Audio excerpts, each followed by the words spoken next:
Hey guys, so this video is a bit late. I was supposed to do it at 1,000, but there's a bit more here now than there was before. I appreciate that, it means a lot. But I guess we'll get into the BlockBench video, I guess. That's what you're here for, so let's get started. So with how you want to start your BlockBench, you come up with this. You might look different because I have a different layout with like a design window. You want to start with a Java block if you want to see Java Minecraft. I haven't messed with the other ones, but this is what I use when I make my texture packs. I'm not very experienced with any other things besides the Java block / item thing. So this isn't a full tutorial, just how to really get started, I guess. I'm really still super new to this thing, and so I'm still learning. But you want to figure out what you're doing. I don't mess with any of these settings. I name it. The file name is the name of the item that you're going to be making. For right now, I'm going to put tutorial. Yeah, you get to this part and you make a little block. So we grab one of these. Always press that. You don't really have to press it more than once unless you need to. But these are the hotkeys that I use and what they do. They'll show up on screen and you move it around more or less. I don't do too much like crazy stuff. There's like crazy things you can do with this thing, but I just use these. And then you press shift or control shift and it can change the size or like how much it moves.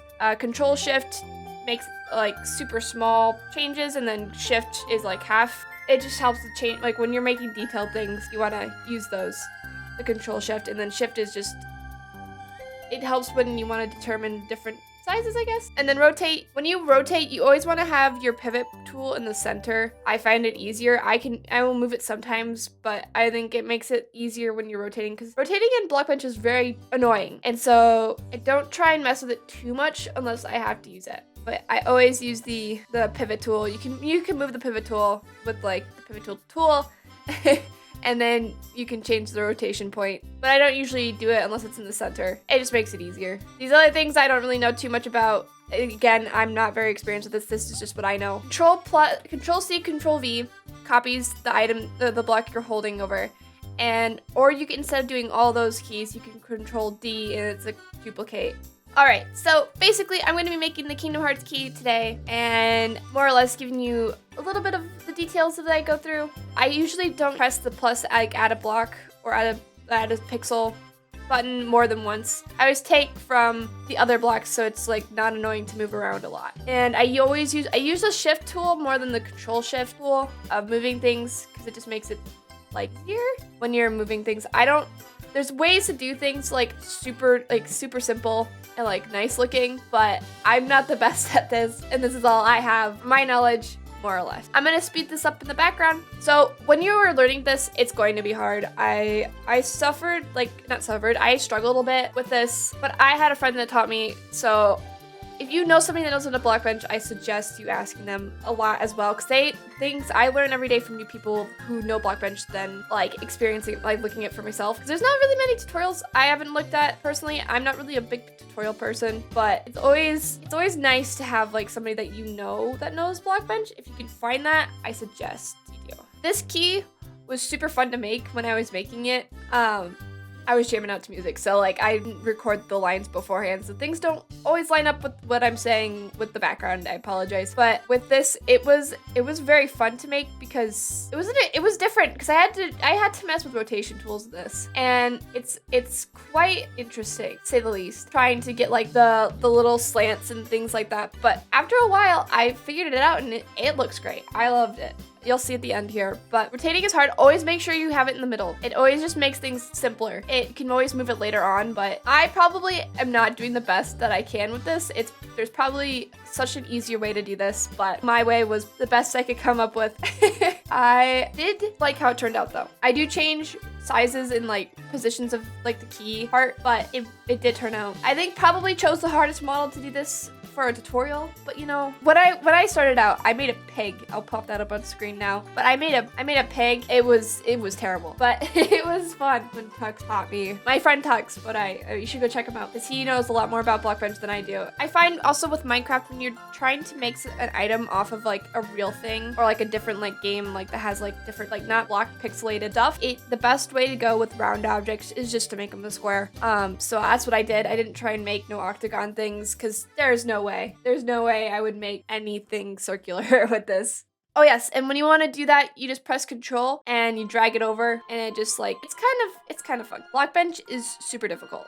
I get upset with it a lot, but I don't want to discourage you from that. Practice, practice, practice, and it'll always turn out. I think my favorite part of this model was probably the chain part with the Mickey Mouse on it.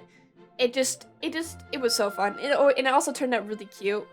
I struggled with it though. It was like a pain in the butt to figure out where I wanted the hook, and then it was fun though. I think this was probably my favorite model I've made as of recently, not related to my Dream SMP texture pack that I made. But when you start out, I would suggest starting out with a smaller object than what I did, because this is like, I guess, complicated in a sense when you're first starting. Like with what I did was starting out at a pig. Started with like small objects like an animal that you like, or just like a little knickknack that you have. I made a pig, a duck, and then I made a bunny, and then I went slowly to bigger items. But I knew how to texture. I've been texturing skin since I was a kid, and if you've been texturing skin, pixel art will be a lot easier on BlockBench because you know where things should go, or like how to make things look nicer. When I texture things, I base it off of like actual art when I do it. Texturing is hard somewhat if you don't know how to pixel art. Pixel art, easier to pick up though, I would say, than actual. No, it's really dependent. I think lots of practice for both of them, for sure.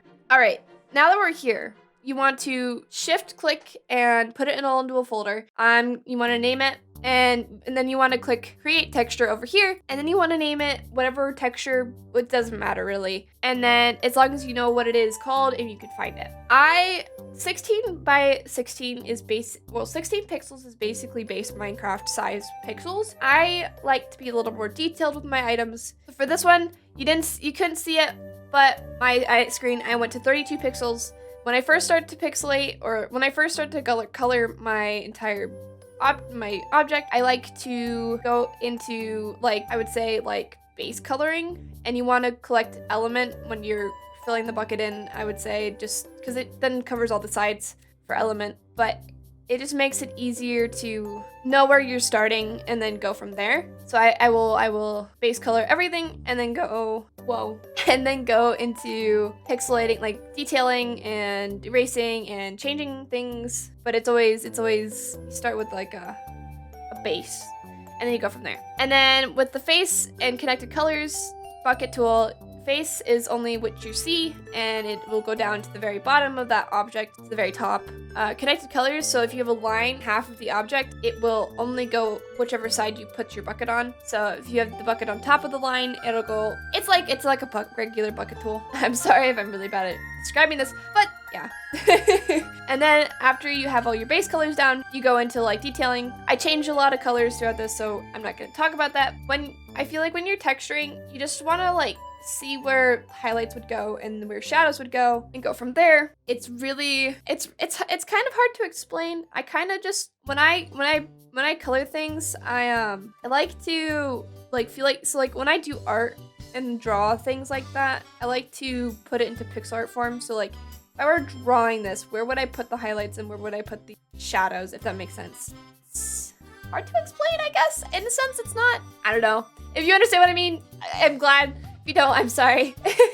I am not good at tutorials. This is my first tutorial I've ever done, so I hope you like it, even if it's kind of scuffed. But yeah, no, I think with metal, it's kind of hard to go around. But when you're looking at the square, I guess this could be my best advice I give. When you look at the square there in the color area, don't go on the outside. Stay on the inside. When you change different colors, I want you, like, imagine there's two squares there, and you go on the inside, because it just like looks nicer than being on the outside.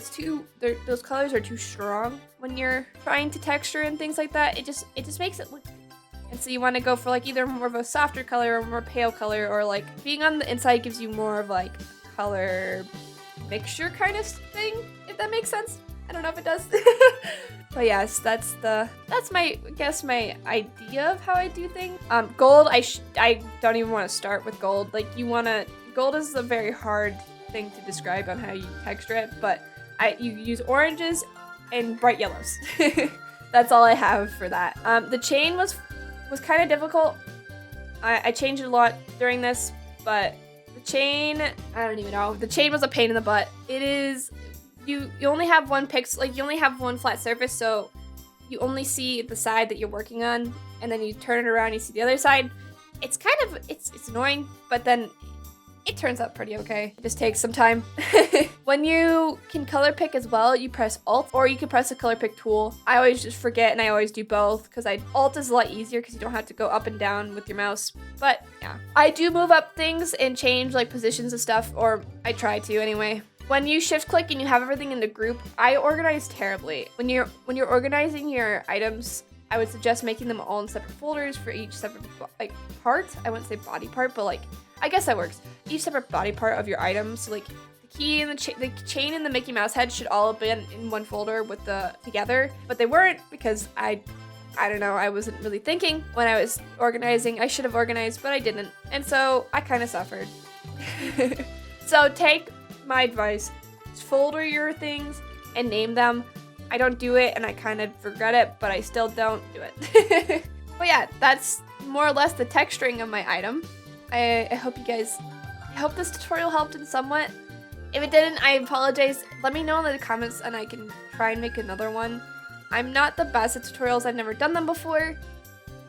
It's kind of just a new concept to me. Apologies again if it's not the best. Let me know in the comments if you want me to show you how to turn this into, like, put this item into a texture pack, because I'm not going to show that here. That's just a whole nother concept. Thank you guys again for 1,000 subs. That's insane. You guys are crazy and amazing. I appreciate it. Have a great rest of your day. Thank you for watching. And make sure you sub and like the video. Comment if you want as well. I'm not really good at ending long form videos. I'm trying to get better at it, so we're gonna have more. There's gonna be more videos. Look out for that, so make sure you subscribe.